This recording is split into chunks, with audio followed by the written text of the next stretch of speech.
Welcome to this episode of The Wolf and the Shepherd. Today we're going to talk about the song Losing My Religion by R.E.M. In the first part of the lyrics, they say, "Oh, life is bigger. It's bigger than you, and you are not me. The lengths that I will go to, the distance in your eyes. Oh no, I've said too much. I set it up." I remember when this song came out. And I remember the video on MTV, back when MTV actually played music videos. And you could actually see something other than some teen pregnancy show or some ridiculous stuff like that. And it was all about music. I remember buying this album and thinking, what a great song.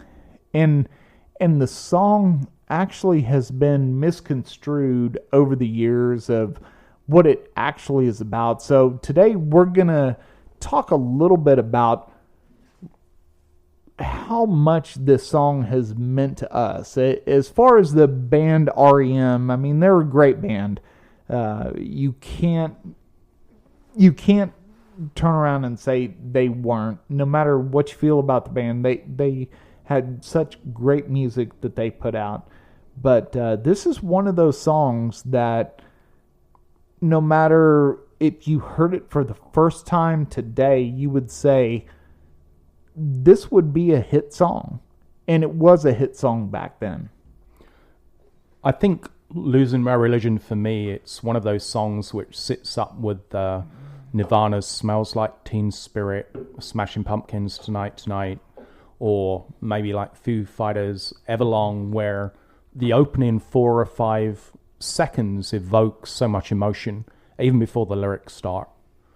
And, growing up in England, we didn't, understand what losing my religion meant. I mean, it's a southern term in the United States. I mean, right. Losing my patience, I'm going to stop being civil, you're getting frustrated. But actually a lot of people in the United States outside of the southern area, and obviously R.E.M. from Georgia, don't understand what that term means or don't hear it. And so when you hear Losing My Religion, for me, when I first heard the title of the song, I just thought it meant, somebody's losing their faith. And it took more of a religious thing rather than, it really wasn't explained to us. I mean, this was pretty much prior to internet access, so sure, there was no way to explain what it meant. And of course, there were probably a lot of people that saw this as an attack on religion, right?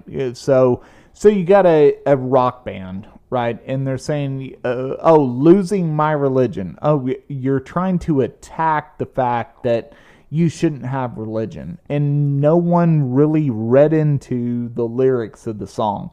They never really understood what Michael Stipe was actually trying to say in the song. He was never trying to say, get away from religion. Yeah. In no way, shape, or form was he trying to say this. Right. And the video itself, it was modeled after Gabriel Garcia Marquez's short story called A Very Old Man with Enormous Wings. And it was about an angel which fell from the sky and landed in a small town. And it was about different townspeople's reactions. And, there was a lot of other, I guess, symbolic stuff in it, which people assumed was based upon religion. I think there were a few references to stigmata and stuff. And so right. It seemed like it had a very religious feel to it. Well, you also have to remember, especially in the United States, at this time, just before that, you had Madonna that came out with the Like a Prayer song. Yeah. And so that was on MTV, and they had burning crosses in the background, Yeah. and she was, dancing around in front of the burning crosses. And I remember having MTV as a kid and my dad coming in and watching me watch this video of this woman, Madonna, dancing in front of these burning crosses and saying, "You are not going to watch this. This is terrible." Even though there was a completely different message. Let's be honest, you were just grateful to see some cleavage. A little bit. Yeah.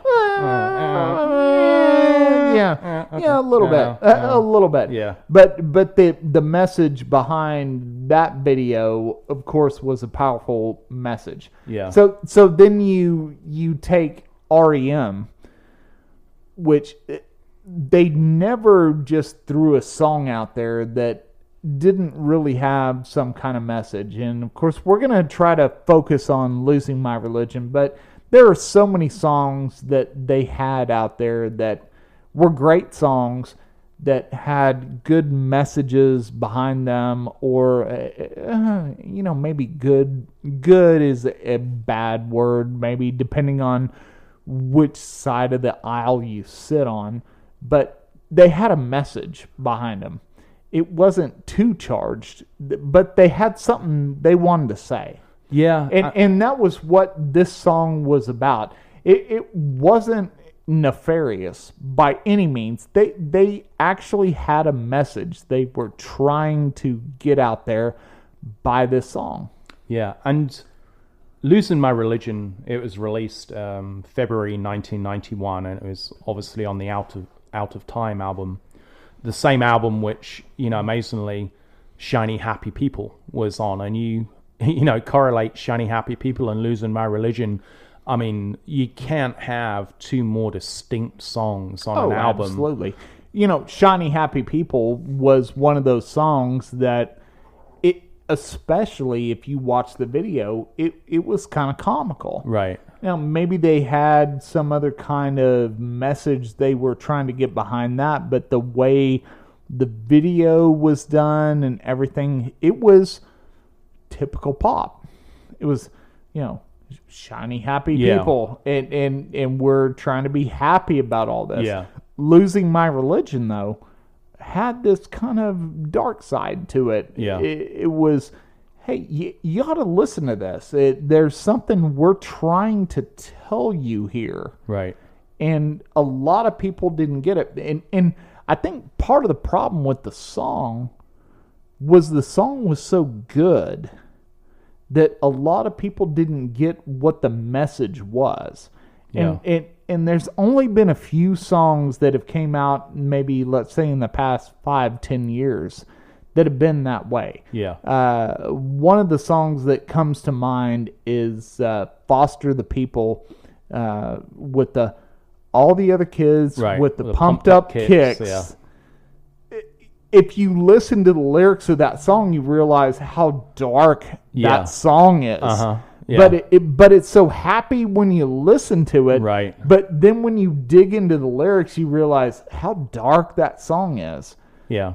This song was presented as dark, but it really actually wasn't that dark when you dig into the lyrics and you realize what they were trying to say, what Michael Stipe was actually trying to say in this song. Yeah. And, when we started this podcast, I spoke about the emotional reaction to maybe the opening 4 or 5 seconds of the song before the lyrics start. And I just kind of had this existential moment where I realized that, the songs I mentioned, like Foo Fighters, Everlong, Smashing Pumpkins, Tonight, Nirvana, Smells Like Teen Spirit, and, R.E.M. Losing My Religion, it's... there's a lot of angst in those songs, and I don't know why there's not necessarily any particular super happy, positive songs which evoke that same amount of emotion even before the lyrics start. I think we are so stuck right now with music, especially in the pop music, that nobody cares what the real message is. We've lost that. Yeah. We've absolutely lost that. And you can go back to this song, Losing My Religion. You can go back to the 70s with maybe Led Zeppelin or Pink Floyd or something like that. You can go back farther than that with the Beatles. Yeah. You can go back farther than that.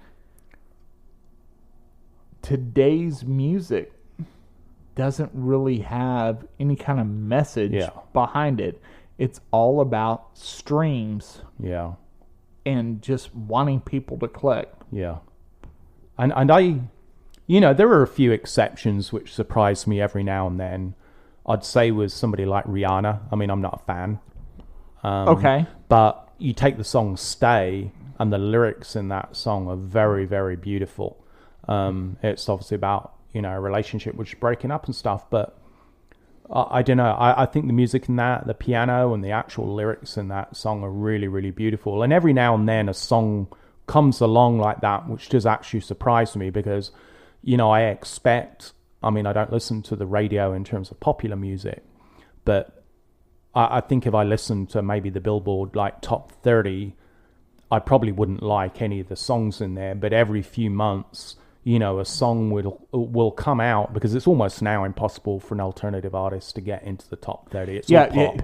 You're never going to see that anymore. That is dead, and it's kind of sad because you look at even Losing My Religion, and we talked about this before with how simple the song actually is. It's a 4-chord song for the people listening that are actually musicians. It's 4 chords. It's E minor, A minor, D, and G. So those are 4 extremely simple chords to play on the guitar. My son plays the guitar.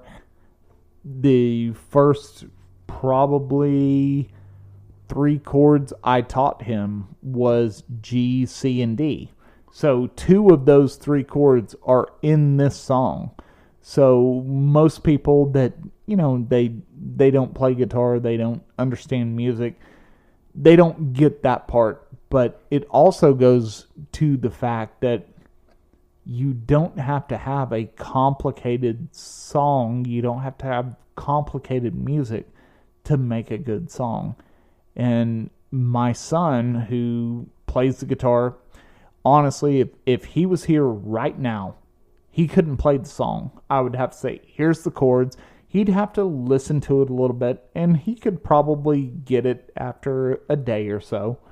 I kind of know how to play the guitar. I'd probably have to listen to it a little bit, and I could knock it out in like an hour, whatever. Doesn't matter. But there's so much music out there right now that you don't even have to know what the chords are, because you can just program it into the computer. And the computer's going to go ahead and play the music for you. And so all you have to have is somebody like Michael Stipe who sang these lyrics. And then all of a sudden you have a hit song. But back then, that didn't exist. There was no way for him to do that. And even the way this song was created, the mandolin in the song, R.E.M. didn't even have a mandolin at that time. Yeah. And I think the simplicity of songs really comes down to if you have a good melody. I mean, we spoke when we did the Smiths podcast about how neither of us are particularly big fans of the Beatles, but, most of their songs were like between 2 and 4 chords, and they were very, very simple songs, but they had the trick of finding a melody, almost an anthem type quality. But then, we were talking about the Smiths and the complication of, Johnny Marr and his guitar style, where it's a million miles away from 4 chords. I mean, he's playing stuff which he can't even replicate himself. But again, we talked about listening to those early Smith songs, and with those riffs that it just brought you in. But you could pick up a guitar and you may never be able to play that, whereas I'm sure you could teach your son how to play 90% of Beatles songs in an afternoon. Sure. Yeah, you could, based off the fact that there's that simplistic part of music where you say, here's the chords that you have on a guitar. Yeah. Right. And here's a G chord, here's a C chord, here's a D chord, whatever. Here's how you play that. In fact, the other night, I was showing Jake how to play another song, Four Non-Blondes, What's Up? Right. And I said, it's actually a very simple song. Here's how you play it. Because my wife loves that song. Actually, Yeah. I love that song. But it's all about the melody of the singing. And so you look at Losing My Religion. It has nothing to do really with the backing of the music. It's the melody and the singing and the lyrics that makes the song great. And there's a lot of songs now that you hear these lyrics and it kind of like the Foster the People with the pumped up kicks. There's a lot of kids that are singing along with this. They don't even realize what the message is. But you take a song like Losing My Religion, there's a great message behind this song that a lot of us took hold of. We said, hey, we get what you're saying, Michael Stipe. We totally get this. This is a great song. It's a simple song music-wise in the background, but it's a great message. Yeah, and I find myself, whenever it comes on my playlist in the car or whatever, I sing the song kind of angrily or frustrated. And this was probably even before I knew what the song was about. And, just so our listeners know, if you don't really have the background to the song, like we said earlier, losing my religion just means, losing your patience. You stop being civil, you're frustrated. The song was actually about unrequited love. Right. In an interview with the New York Times, it explained, it's about romantic expression and about having a crush on somebody who maybe doesn't almost seem like they know you exist. And so the song is about trying to drop these hints that I like you. And that's where it goes, I've said too much and all this stuff in the song that, it's like, have I made it too obvious? Am I going over the top? But there's still no reaction. Oh no, I've said too much. Right. I haven't said enough. Yeah, and I didn't really, again, when the song first came out, especially in England, Out of Time was the first R.E.M. album I'd heard. After I heard that album, I went back and listened to a lot of their other albums. Well, the first few albums like Dead Letter Office, some of those other ones. And they were, I guess, even more basic and more simple in terms of the construction of the songs. But Out of Time was a very complicated album. Again, you've got Shiny Happy People and Losing My Religion on the same album. And then when you go to like Automatic for the People and Monster, Monster especially was a very, very hard album to listen to when you'd listen to the previous R.E.M. albums. So when they were recording this, have you done any kind of depth in, where was Michael Stipe in this? Where was he sitting there saying, I'm at this point he's doing well, right? He's not, just some random person, right?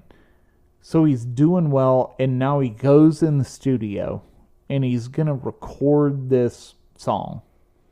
Have you looked into what he might have thought as he's standing in front of that microphone and starting to record this song? Yeah, I think at the time he was going through an existential crisis, because I think I think the previous most famous song they had was "It's the End of the World" on the Green album. Right, but let's be honest, great song. Yeah, a fantastic song, but he was struggling with coming to terms of like being famous. And he actually said himself, after Losing My Religion came out, he couldn't walk down the street anymore or go into a grocery store. Sure. Because everybody knew what he was. And, he went into the studio and he was in a kind of weird state of mind. He was like semi-naked, I think, just like wow, in his like really? underwear, and he came in pissed off, and recorded the song, and is that, by the way, why you're sitting here in your underwear right now and making me uncomfortable? Well, no, I do that even if I'm singing Britney Spears songs. Okay. But this song, it reached number 4 on the Billboard 100, which was their highest ever place in, and it was actually in the chart for 21 weeks, which is a long period of time. Very long period of time. And in England, I mean, it really didn't place that high, but I was into alternative music at the time, and so I heard it. And like I said, that's when I went back and listened to stuff like, the Dead Letter Office and Green, those albums. And, it was more, I think Michael Stipe and Peter Buck always described the music as folk rock, rather than alt rock. It was more this kind of hippie type alternative rather than trying to be popular. And I think Michael Stipe struggled with that sudden fame. This was when he actually had to record the video. This was the first video which he actually lip synced as opposed to actually sang along to. And the video obviously won that year the MTV best video of the year. It won 2 Grammys, and it propelled them almost out of nowhere, into this kind of star spotlight. And the Warner Brothers, the record label at the time, were very non-supportive. When Out of Time, when the first demo was presented and they said, we want to release Losing My Religion, they were trying to push Shiny Happy People. Because they said the song... Yeah, you got to remember, Shiny Happy People was a happy pop song. Right. I remember the movie that came out, That Thing You Do. Mm-hmm. Great movie. Tom Hanks movie.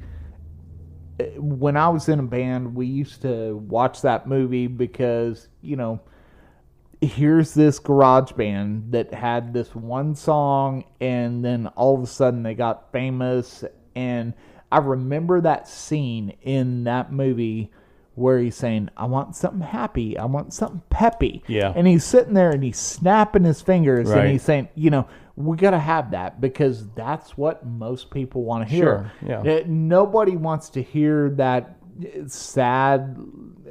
Even in the movie, they talk about the lover's lament or right. whatever. But the sad thing is, that's actually what people want to hear. Yeah. And they really want to hear that terrible stuff that right. is going on. Yeah. That they want to hear what's really going on in the world. Yeah. Not shiny, happy people holding hands. They want to hear about losing my religion or it's the end of the world as we know it. Yeah. But even that song, The End of the World as We Know It, I mean, that was a very upbeat song. Well, it's an upbeat song, but with a very dark message. It is. And I mean, especially you listen to the last 2 verses of that song, because first of all, you think it's kind of somebody's normally living a good life and, they're just having not even a bad day, but you think the title, It's the End of the World as We Know It, is just like an overreaction to a very simple situation. But then you get to the end of the song and you're absolutely correct.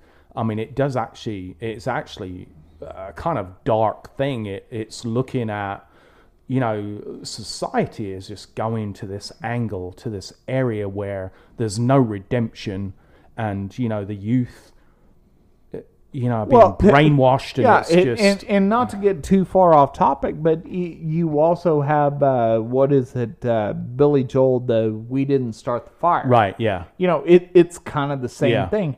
You listen to the lyrics in that, and it's messy, like it's the end of the world as we know it. There's all this just, hurried up. You look at It's the End of the World as we know it, and that's great. It starts with an earthquake, birds and fire, and airplanes, and blah, blah, blah. And blah, blah, blah. So much craziness. in that song. And the same thing with the Billy Joel "We Didn't Start the Fire." Yeah.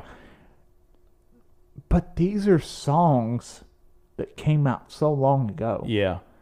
And here we're sitting right now, and they're so much more fitting right now than they actually were before. Right. And we're talking about "Losing My Religion," Yeah.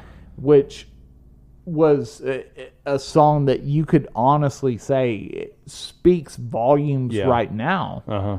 But you got to dig in. So why have we not been able to, as a society, to figure out these songs? Is it the fact that most people are so ate up in the kind of, what do you want to call it, pop music, whatever, that we don't actually look at what singers are trying to say? Do we even care? Do we even care what these artists are trying to put forth? Well, like I said earlier, every now and then a song will come along which surprises me. Like I said, Rihanna's "Stay" was a huge shock. I mean, I absolutely love that song. I mean, you know, the music's beautiful, the lyrics are beautiful. You know, I think we're losing my religion. Like I said, even when I didn't know what it meant, I sang those lyrics very kind of angstily, angrily. I mean, certainly like when you get towards the second part of the song where it's every whisper, every waking hour, I'm choosing my confessions, trying to keep an eye on you like a hurt, lost and blinded fool. Oh no, I've said too much, I set it up. And I didn't necessarily even think about what that meant, but that goes back to our Smiths podcast where there's, you know, more people than are willing to admit it who resonate with these angst songs, who feel isolated. I mean, who on earth hasn't had an unrequited love at some point in their life, who, you know, they like somebody who didn't like them back or didn't seem to notice them. And so these type of songs, I think, just subliminally just connect with people. And even if they don't openly admit they like a certain song, these songs mean something so deep and passionate to them. And this song to me, like I said, even before I didn't really even know what it meant, you know, really struck home with me. And, you know, going back to why Warner Brothers didn't want to release it at the time in the early 90s, if you were releasing a pop song, it needed to be about 3 minutes long. And you're talking about a song here which was 4 minutes, 29 seconds, far too long, right? Warner Brothers, like I said, tried to push Shiny Happy People as being the debut, you know, song off this album. And let's not forget that they also had a female voice in there. So that was more of a song that was commercial. Yeah. Commercially. Now, what band was that lady from who sang on the Shiny Happy People? I'm going to say the B-52s. Yes, it was, because they did Love Shack, right? Yeah. I always thought that was her. I don't know if that's right. Yeah. Okay. Yeah. But I remember watching that video, and I always, as a kid, I'm like, oh, this is so much more happier. Yeah. I would rather listen to this. Yeah. But at the same time, when Losing My Religion was out there, I was like, this is a great song. Yeah. And then you see Michael Stipe dancing in the background, and you're saying, well, wait, what's going on here? You know, he's trying to tell me something. You don't really get it maybe as a kid. Yeah. And now, when you have the new music, they don't know. You know, the kids don't know. And I'm not saying that musicians are woke so much that they're going to tell you what's going on. Yeah. But most of them have a message. Yeah. And look, a lot of them have a good message. Right. That they're not nefarious. They don't have a political agenda or anything like that. They're just saying, hey, what about this? Yeah. Just think about this. Yeah. And it's a good way to look at music. But there's also music that you just need to sit back and say, that's a good song. Yeah. I like listening to this song. This is a goofy song, and I want to laugh at it, and there's nothing wrong with that. Now, you have to remember... Losing My Religion had a message that most people missed. Yeah. Now, you have to remember at the time, because R.E.M. weren't, I guess, that popular in terms of chart success, that Warner Brothers felt they had the upper hand, as in Warner Brothers felt like, R.E.M. were lucky to be signed to Warner Brothers. And, what they said about the Losing My Religion song was, it was a very unconventional track, because for a pop song, and they still considered at that time R.E.M. to kind of be a pop band, that, it didn't really have any chorus to speak of, which the song doesn't. It repeats a few lyrics here and there. And you're leading with a mandolin. That's going to be a lead. That's going to be a lead thing. How on earth do you make a popular song with the mandolin being the main instrument? Right. Well, if you're in a band, right, and especially playing the guitar, so if you know how to play the guitar, you're automatically gonna know how to play a select set of instruments. Right. You can play the bass. You can play a ukulele. You can play a banjo. You can play the mandolin. Yeah.